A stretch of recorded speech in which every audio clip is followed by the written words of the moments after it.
आमच्याकडे तुमची समिती आहे, स्वतंत्र काही करू शकत नाही. तुमची लोक मागायला काही येत नाही, पण आम्ही तो अवेअरनेस जनता आणि प्रशासन दोन्हीकडे करतोय.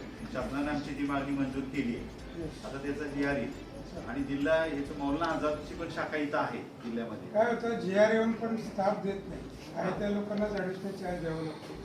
असे बरेच GR आहेत की जसं जे म्हटलं मंजूर ती होत नाही, ॲडिशनल चार्ज द्यावा लागतो. ॲडिशनल चार्ज दिला की पाहिजे तसं माहिती होत नाही.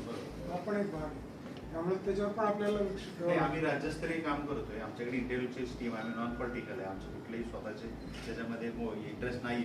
और परभनी जिला के जो भी सोशल एक्टिविस्ट और जिम्मेदारान हैं, उनके जानिब से आज जिलाधिकारी साहब को निवेदन दिया गया. इस निवेदन में बेसिकली हमें ये मांग किया है कि सरकार से हमें क्या योजनाएं मिलती है, इसकी जनजागृति सरकार करती नहीं है. इसलिए एक अभियान जो हम लोग चला रहे हैं, 2 अक्टूबर से इस अभियान को शुरू किया है. हर ज़िले में हम लोग जा रहे हैं. आज ये अपना 20वां जिला है और ये पूरा अभियान पूरे सभी महाराष्ट्र के सभी ज़िले में जाएगा और ये जन जागृति करेगा समाज की और प्रशासन की. आज हमें मालूम ही नहीं है कि केंद्र और राज्य सरकार की योजनाएं क्या है और वो योजनाएं जिला लेवल पर कौन चलाता है, ये भी प्रशासन को भी पता नहीं चलता है. लेकिन इसके लिए हर जिले में एक जिला अल्पसंख्यक विकास संनियंत्रण समिति होती है. इस समिति के जिलाधिकारी अध्यक्ष होते हैं, उसके RDC मेंबर सेक्रेटरी होते हैं और जितने भी डिपार्टमेंट्स हैं या जिला लेवल पर जितने सरकार के शाखाएं हैं उसके विभाग प्रमुख इसके मेंबर होते हैं. अल्पसंख्यक समाज की जो भी समस्या है, अगर कोई विभाग प्रमुख नहीं उसकी मान्यता करता है या उसकी दखल नहीं लेता है तो जिलाधिकारी के पास हर तिमाही मीटिंग होना चाहिए और उसमें उसकी दखल लेना चाहिए. इसके लिए ये अभियान हमें चलाना है. बेसिकली इसमें बहुत सारे मुद्दे हैं. इसमें मुद्दा एक भी है कि हमें जिला लेवल पर अल्पसंख्यक शाखाएं नहीं थी, लेकिन फिलहाल लास्ट गए महीने में कैबिनेट मीटिंग में उसको मंजूरी मिली है. अभी दूसरी डिमांड अपनी है कि माइनॉरिटी के लिए बजट ही नहीं होता है. सरकार हमें बजट ही नहीं देती. बजट पर हमारे समाज का भी ख्याल नहीं है. हमारी इस कैंपेन के जरिए हम लोग समाज को दिखाना चाहते हैं, समझाना चाहते हैं कि भाई अपने लिए शासन क्या क्या कर सकता है, हमारे संवैधानिक हक और क्या अधिकार है और हमारे संवैधानिक और हक अधिकार समझने के लिए और समझाने के लिए हर साल माइनॉरिटी राइट डे यानी अल्पसंख्यक हक दिन 18 दिसंबर को होता है. वो प्रशासन ने मनाना चाहिए. हमारे बहुत सारे लोगों को अल्पसंख्यक हक दिन क्या होता है ये भी मालूम नहीं है. ये इसलिए हम लोग एक जन जागृति की मुहिम हमारी है और इसी तहत हम लोग आज परभनी जिला आए.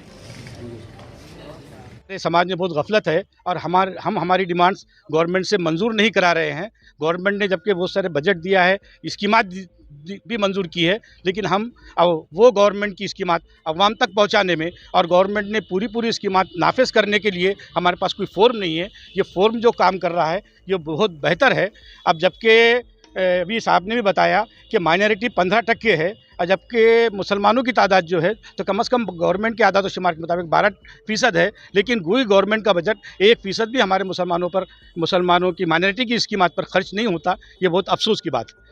तो इसलिए हमारा काम ये है कि हम गवर्नमेंट पर दबाव डालें और जब तक हम दबाव नहीं डालेंगे तब तक हम कोई भी स्कीम हमारे तक पहुंचाने में हम नाकाम रहेंगे. ये गम नहीं कि अंधेरों से सुलह की हमने, ये गम नहीं कि अंधेरों से सुलह की हमने. मलाल ये है कि अब सुबह की तलब भी नहीं, ये सुबह की तलब के लिए निकले हैं. इंशाल्लाह हम हर 3 महीने में भी माइनॉरिटी की जो गवर्नमेंट की स्कीमात है उसकी इम्प्लीमेंट के लिए कोशिश करेंगे और गवर्नमेंट की स्कीमात आवाम तक पहुँचाने में, मुसलमानों के डेवलपमेंट वास्ते खर्च करने के वास्ते हम कोशिश करेंगे. टिकलकर साहब पूरे महाराष्ट्र में फिर रहे हैं, लोगों में बेदारी फैलाने का काम कर रहे हैं. जब एक मुद्दे पे बात निकलती तो उसमें बेदारी पैदा होती. महाराष्ट्र में 4 ज़िले परभनी, हिंगोली, वाशिम और बुल्ढाना ये बहुल अल्पसंख्यक ज़िले ये डिक्लेयर किए गए थे. प्राइम मिनिस्टर का 15 पॉइंट प्रोग्राम जो है उसमें हमारे को बहुत सारी चीज़ें मिलना था परभनी को, वो बहुत सारी चीज़ें नहीं मिली. जैसे कि उर्दू घर में बहुत सारे कॉम्पिटिटिव एग्ज़ाम्स की तैयारी की जा सकती है, UPSC, MPSC, नीट और बहुत सारे. तो उर्दू घर इसलिए नहीं दिया गया हमारे को कि यहाँ पर लाइब्रेरी है और वो लाइब्रेरी इतनी खस्ता हालत में है और ना मुसलमानों को मालूम है कि यहाँ लाइब्रेरी हमारे लिए खोली गई है. तो ये बेदारी वाला प्रोग्राम जो जाकिर शिकलकर साहब लेकर चले हैं, हम उनको सलाम करेंगे कि ऐसे अपने घरदार छोड़कर जो लोग काम कर रहे हैं समाज के लिए, और जब तक ये समाज माइनॉरिटी ऊपर नहीं जाएगा तो देश सुपर पावर नहीं बनेगा. आर्टिकल 370 सभी को मालूम है, यहाँ पर कश्मीर का मुद्दा है.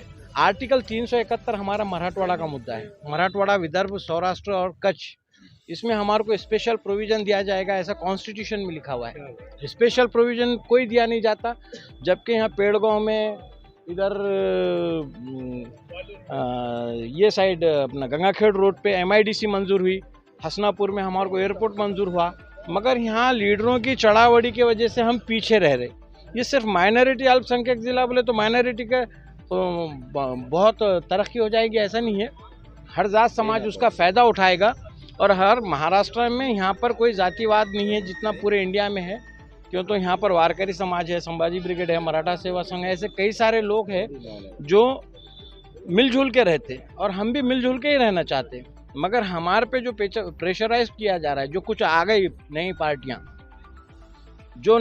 आ गई वो हमारे पे प्रेशराइज करते हैं, हमारा नाम बताते, बार बार मुसलमानों को टारगेट किया जाता, उनको जुल्म किया जाता उन पे। ये सब जुल्मों में हम उसके खिलाफ आवाज़ उठा रहे। हमारे को जो माइनॉरिटी ज़िला है बोलकर हमारे को जो सहूलत मिलना चाहिए, तो आर्टिकल 371 में जो बोला गया है उसके तहत तो सहूलत मिलना चाहिए। इन सब चीज़ों पे हम बेदारी पैदा करेंगे जाकिर शिकलगर साहब के नेतृत्व में। बस शुक्रिया। आप देख रहे हैं मेरे साथ मेरा महाराष्ट्र लाइव।